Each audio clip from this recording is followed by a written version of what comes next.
Let's talk about something huge. We're about to dive into a question that really draws the line between freedom and control. And honestly, it's something every single one of us should know the answer to. The stakes couldn't be higher. I mean, really think about that for a second. Could your government just wake up one day and decide, you know what, your right to speak your mind, or protest, or even travel? It's canceled. Now, your gut reaction is probably no way, but the real answer? It's a lot more complicated. And understanding it is absolutely key to understanding how power is supposed to work. We've all heard the buzzwords, right? National security, state of emergency. But as a group of top legal experts pointed out, these are often the exact phrases used as an excuse, as a cover to strip people of their rights. So how do we tell the difference between a government responding to a real crisis and one that's just grabbing for more power? Well, let's get into it. To figure that out, we need a starting point, a baseline for what our rights actually are. And lucky for us, one exists. There's a foundational document that lays out our basic freedoms for the entire world. It's called the International Covenant on Civil and Political Rights, or ICCPR for short. The easiest way to think about it is as a global Bill of Rights. When countries sign on, they're making a promise to the world that they'll protect your freedom of speech, your personal liberty, your right to life. It's the gold standard. But, and this is a huge but, it also has some fine print about when those rights can be limited. And that fine print is where everything gets really interesting, because the ICCPR basically creates two different lanes, two totally different ways a government can legally restrict your rights. Getting the difference between them is crucial. So, on one side, you have limitations. Think of these like everyday traffic rules. You know, small, specific adjustments made during normal times to make sure society runs smoothly and safely for everybody. But on the other side, you have derogations.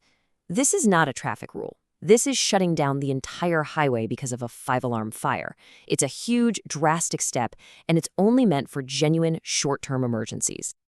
Okay, let's zoom in on a limitation. Look at the key words here. It has to be provided by law, it must be necessary, and it has to serve a legitimate purpose. This is not a blank check. For instance, a law that says you can't protest in the middle of a hospital emergency entrance, that could be a legitimate limitation. It's all about a very specific, carefully balanced reason. Now, a derogation, that is a whole other beast. This is the government's emergency brake, and it's only supposed to be pulled in the most extreme circumstances.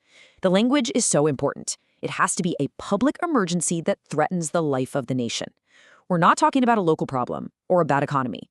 We are talking about an existential threat to the country's survival. So, if a government wants to use one of those everyday limitations, how do we stop them from getting carried away? What's to prevent them from slowly chipping away at our freedoms? Well, there's a rule book for that too. And that rule book is called the Siracusa Principles. Seriously, if the ICCPR is like the Constitution for our rights, then these principles are the super detailed user's manual that comes with it. They were put together by legal experts to draw bright, clear lines so governments can't abuse those limitation clauses. And right at the heart of that manual is this simple but incredibly powerful 3-part checklist. It's called the necessary test.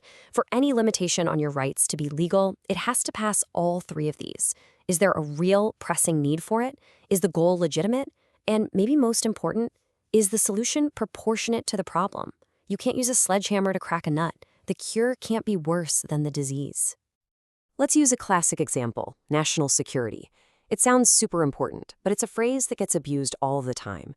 The Siracusa Principles nail it down with a super tight definition. It means protecting the nation from, say, an invasion or a violent overthrow. What it can't be used for is to silence a peaceful protest or shut down a newspaper that's critical of the government. See how these rules create guardrails? Okay, but what about the more extreme situation, the shut down the whole highway scenario?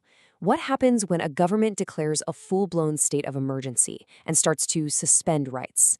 As you'd probably guess, the rules get even tougher. So what actually counts as an emergency big enough to threaten the life of the nation? The bar is set sky high. The danger has to be exceptional, it has to affect pretty much everyone, and it has to threaten the country's very ability to exist. And look at that last part. A bad economy on its own is not enough to justify this. And here's the real check on that power. Even if there is a legitimate nation-threatening emergency, the government still doesn't get a blank check. Any action they take has to be strictly required by what's happening. That means it has to be the absolute last resort, something they only do because the normal laws of the land just aren't enough to handle the crisis. It still has to be necessary and proportionate. But now we come to the most important part of this whole thing. Because even in the middle of the worst-case scenario you can imagine, a war, a disaster, complete chaos, there are some rights that are so fundamental, so core to what it means to be human, that a government can never, ever take them away. These are the non-derogatable rights, the untouchables, the right to life itself, the absolute no-exceptions ban on torture, freedom from slavery, the right to think and believe whatever you want inside your own head. These rights are the absolute moral and legal red line. No crisis, no excuse ever makes it okay to cross it. Just so we're all crystal clear, let's say that one more time. These rights can never be suspended. Period. So, we've got all these rules, all these tests, these unbreakable rights. But when there's a disagreement, who has to make their case? Do you have to prove the government is wrong to limit your rights? Or does the government have to prove it's right? And this brings us to the final and maybe the most powerful piece of the entire puzzle.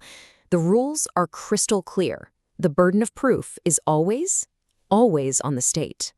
This is a total game changer because it flips the entire power dynamic. The default setting is freedom. Your rights are the starting point. If the state wants to put any kind of limit on them, it is the one that has to prove its case. It has to show its actions are legal, that they pass that necessary test, and that they're proportionate. You don't have to prove you deserve your rights. The government has to prove it has an airtight reason to limit them. So there you have it. This isn't just some dusty legal document. It's a toolkit.